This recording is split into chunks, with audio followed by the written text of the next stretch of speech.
Hello friends, this is David Sami with A Christian Journey. What does it mean to be a Christian?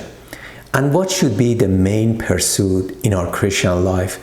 Today we want to look at this question and also some distractions in our lives and churches that sidetrack us from the main pursuit of our Christian life. In Matthew 28, verse 19 and 20, Jesus told his disciples, "Make disciples of all nations, teaching them to observe all that I have commanded you." And in book of Acts, chapter 11, verse 26 tells us that the disciples were first called Christians in the city of Antioch. Another word, to be a Christian means to become a disciple of Christ. To become a disciple of Christ, it means more than just having a knowledge about Christ. It means imitating Christ, his values, his teaching, to become like him. As a matter of fact, in Galatians chapter 3, verse 27, Apostle Paul tells us that all who were baptized into Christ have clothed yourself with Christ. Another word, the word for cloth means it has the idea of sinking into a clothing, to clothe oneself with. To clothe oneself with Christ means that we put on Christ like a clothes because we want to look like him. We want to appear like him. We want to resemble him. You see, over time, people should be able to look at us and get a glimpse of what Jesus was like.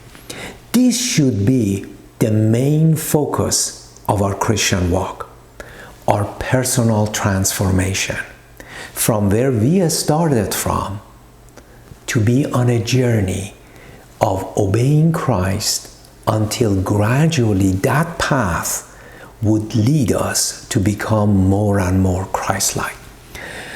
But unfortunately today it's becoming harder and harder to distinguish a Christian from a non-Christian.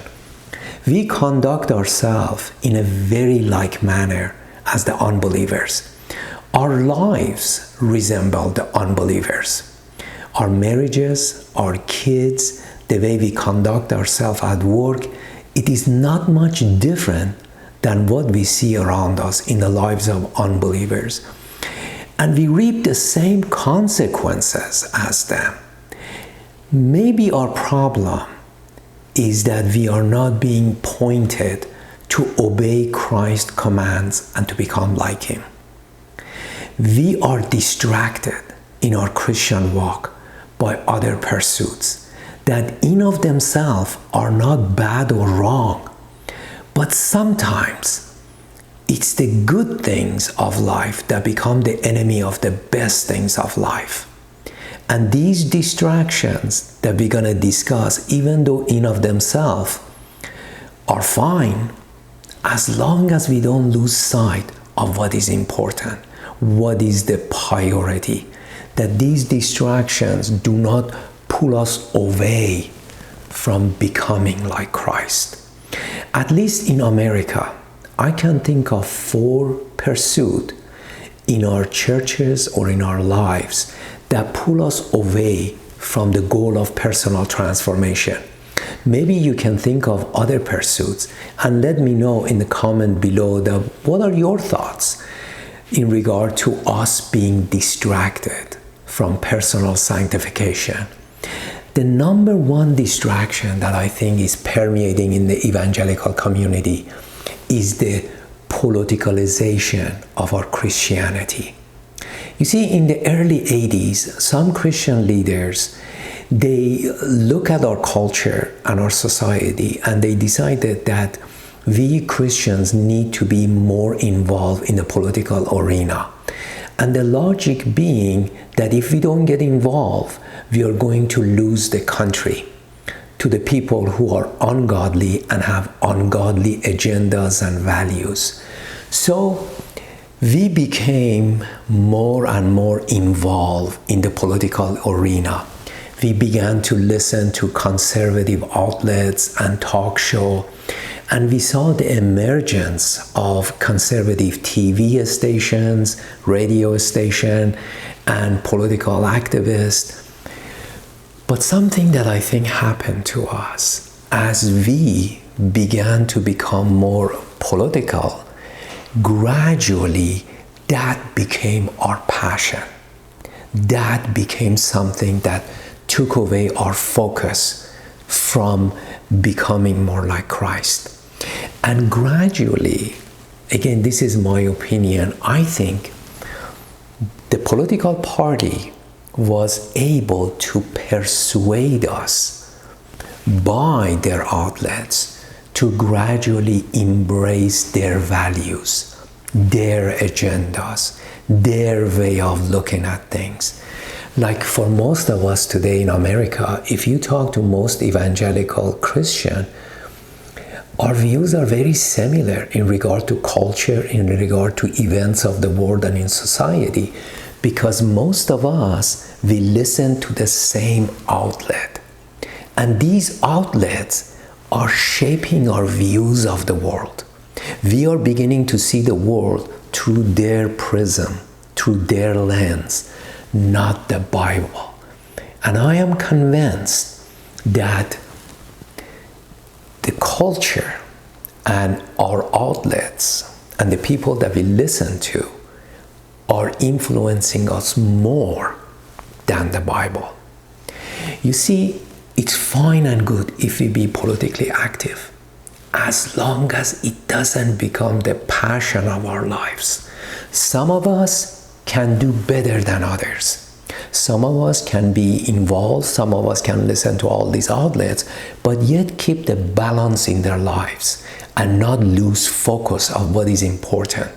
And they could maintain a Christian outlook rather than a conservative outlook. Because you see, today, we almost think of being a Christian and being a conservative are synonymous, that these are one and the same, but they are not. But we need to ask ourselves, what has become the passion of my life? Am I pursuing personal transformation? Or am I always so involved into listening to political outlets that this saturates my life? I go to church, I don't really do anything that I would consider sinful or bad, but my passion has shifted. I am pursuing more political activism and what's going on in political arena rather than focusing on my walk to become like Christ. And the number two, the second thing that I think is kind of leading us a little astray is an obsession with supernatural power and manifestation of spiritual gifts. You see, the primary purpose of spiritual gifts was that we could serve one another with these gifts that the Holy Spirit has endowed upon us, that has given to us. With the exception of the gift of tongues, these gifts were meant to be applied by us for the benefit of others. But unfortunately today, it has become something so exciting. And some people use these so-called spiritual gifts to elevate themselves above others. They become the anointed people who have been endowed with these gifts, and they use it, unfortunately, sometimes to enrich themselves, sometimes to make themselves to become in a prominent position, rather than using it to benefit others. You know, we always want to hear prophecies, a word from the Lord, or see healing. And these things, again, in of themselves are fine as long as they keep their proper place. But if we have been born again in a church that overemphasizes these things, or if we attend a fellowship that overemphasizes these gifts, then they become front and center in our Christian walk.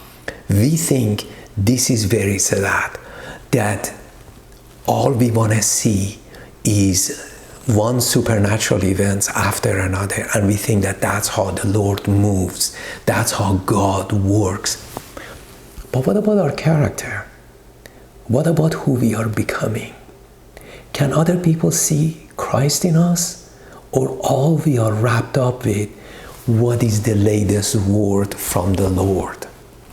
We don't obey the Lord in the Bible, the words that He has given us, but we are so preoccupied with some direct knowledge that somebody else supposedly has received, or some word of prophecy, or a word for me. But in reality, everything we need is in the Bible. If we begin to dig in the Bible and begin to go in the direction that it tells us, we become transformed. And if the Lord wants to do some miracles in our life, so be it. Great, wonderful. Who can be against that? But miracles, prophecies, and these things should not become the front and center of our Christian walk, because we get misled by them. And today we have many people who are insincere Christians who use these things, again, to put themselves above everybody else. And we look at these people because of what we see in them, because of so-called miracles, we get drawn to them. But they can never make us become godly. The only thing they do is amaze us. And that's all becomes our whole Christian walk, our whole Christian life. So something to be mindful of, that we don't become obsessed with spiritual gifts and the working of, these miracles. Number 3 is we see a lot of sensationalized Christianity. And what I mean by that is, these are the people that their primary focus is to make something to become sensationalized, especially prophecy. You have Bible in one hand and newspaper on the other, and every event of life becomes the fulfillment of prophecy. And I know for me, that's how I started. And these things can become very exciting, because we look at the events of the world and we want to put them into some prism. We want to put them into a category. We want to know what God has to say about these events. But what it becomes is, it is so exciting that, again, we are always gravitating toward the latest thing. And there are never shortages of people who focus on prophecy in YouTube and other outlets, that every event of the world is something to do with prophecy. And especially right now, with the wars in Israel and all the events, everything becomes prophecy. But you see, as a person who was wrapped up in prophecy earlier on in my Christian walk, again, it's exciting, but it doesn't make you godly. The only thing it does, it just keeps you moving forward, and all you focus on is the events of the world, not your own walk, not your own godliness. These things in measure are fine, because the Lord has given us prophecy so that we be aware of what's going on. But prophecies, and we do not want to make them to become sensationalized and the center of our Christian walk, because it misguides us from the main goal, which is our personal transformation. And the number 4 things that I see that can kind of make us go sideways is churches that have become almost like the pastor is a life coach. Most of us, we want success in life. We want someone to help us navigate through life. And these churches, they have adopted kind of like almost a very shallow approach to Christian life. And their approach is really centered to a lot of life coaching, a lot of things that are more based on psychology and more based on human potential growth movement rather than the Bible. And it seems like the pastor's goal is to help his congregation with these ideas and principles so that they would have a better life. The goal becomes to alleviate people's problems. But the thing is, you can try to help me to alleviate my problems, or maybe give me some tools in how I can approach the issues of life. But the real problem is me. I need to change.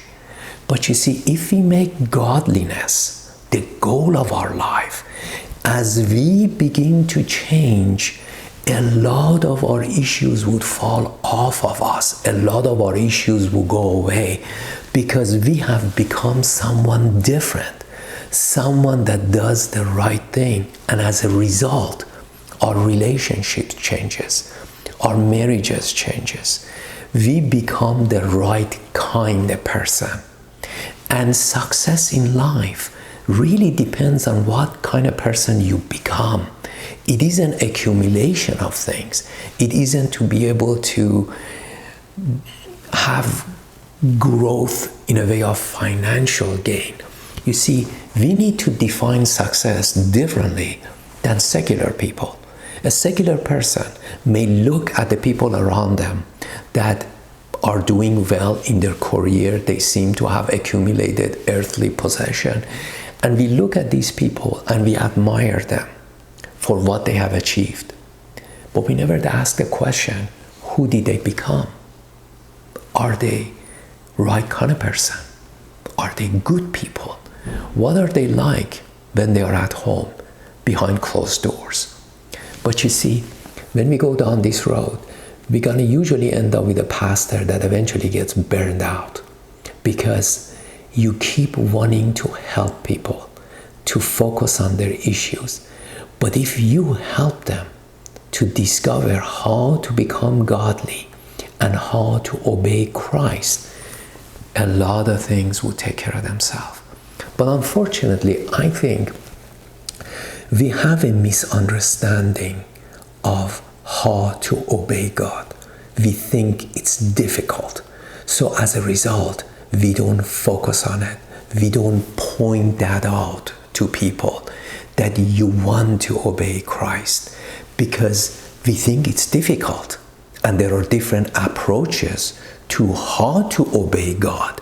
As a matter of fact, in future videos, I really want to talk about this, how we can obey God without fear of failure, without fear of losing our salvation or any other misconception, that actually can become a joy to begin to go into the paths that God has laid out for us in the Bible, because those paths would lead us somewhere and it would lead us to godliness.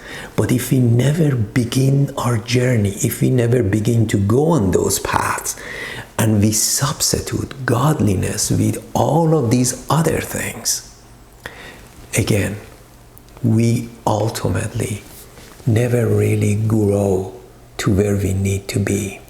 We don't become godly by minor things of Christian life, because the minor things have become the primary things, and that's what causes us to go sideways. But we need Christian leaders to point us more and more to obedience to God and how it is to be done. We may see a lot of people, again, tell us what we need to do, but very few people tell us how it is to be done. What is the way to obey God? And I think we have a lot of half-truths. but not complete truth. And if the Lord's will, we want to talk about this, how we can obey God so that we become more and more Christ-like, that we be, wherever we are, God is. Where we are at work, people see something beautiful in us. Where we are in our home, our spouses and our children get drawn to us because of who we are becoming. And I am personally convinced, after more than 34, 35 years of being Christian, the goal should be godliness. And that's the key to resembling Christ. Now, may the Lord be with you. May He watch over you. May He make His face to shine upon you. This is David Sami with A Christian Journey. Again, let me know your thoughts and what you see in the comments below, and I look forward to chatting with you soon. May the Lord be with you and watch over you.